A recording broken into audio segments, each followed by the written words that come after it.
नमस्कार, मैं हूं आपके साथ कविता राणा। बतौर प्रधानमंत्री नरेंद्र मोदी जब पहली बार संसद पहुंचे तब उन्होंने संसद की दहलीज पर माथा टेका और अब जब बतौर प्रधानमंत्री राम मंदिर की नींव रखने अयोध्या पहुंचे तब उन्होंने रामलला को साष्टांग दंडवत प्रणाम किया।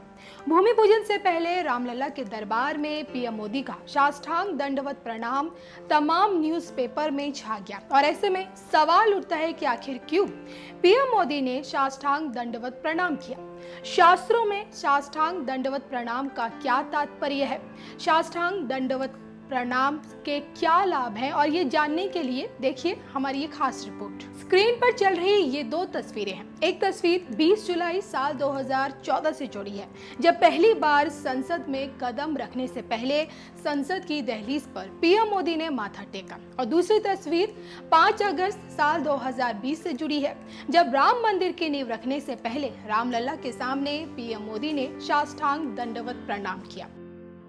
ये जग जाहिर है कि पीएम मोदी को संघ से जुड़ने का मौका भी मिला और बतौर सन्यासी खुद को पहचानने की क्षमता भी हासिल हुई, और यही वजह है कि जमीन से जुड़े पीएम मोदी अपनी सभ्यता और संस्कृति कभी नहीं भूलते हैं। तभी तो जब रामलला के दरबार में हाजिरी लगाई तो पूर्ण समर्पण के साथ उन्होंने प्रभु राम को नमन किया। और असल में हिंदू शास्त्रों के अनुसार साष्टांग दंडवत प्रणाम अभिवंदन की परिकाष्ठा होती है, और इस तरह के प्रणाम का मतलब भगवान के प्रति पूर्ण समर्पण है। अगर जाने अनजाने कोई त्रुटि हो जाए तो दंडवत प्रणाम करने से वो दूर हो जाती है। तो साष्टांग प्रणाम के दौरान पूरी तरह जमीन पर लेटा जाता है, जिसमें शरीर के सभी अंग जमीन को छूते हैं। साष्टांग दंडवत प्रणाम का तात्पर्य है कि प्रणाम करने वाला व्यक्ति जमीन पर इस मुद्रा में डंडे के समान लेट जाता है। दूसरे अर्थ में साष्टांग प्रणाम करने वाले व्यक्ति को डंडे की मुद्रा से जोड़कर देखा जाता है, क्योंकि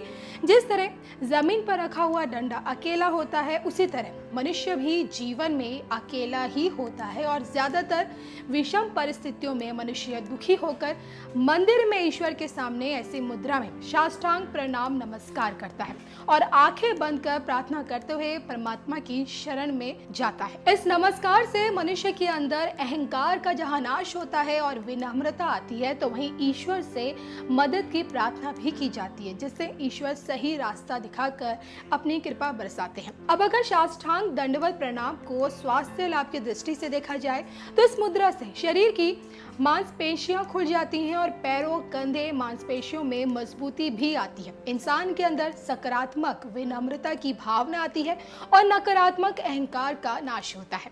अब तो आप समझ चुके होंगे कि आखिरकार रामलला के समक्ष पीएम मोदी ने हाथ जोड़कर प्रणाम करने की बजाय साष्टांग दंडवत प्रणाम आखिरकार क्यों किया।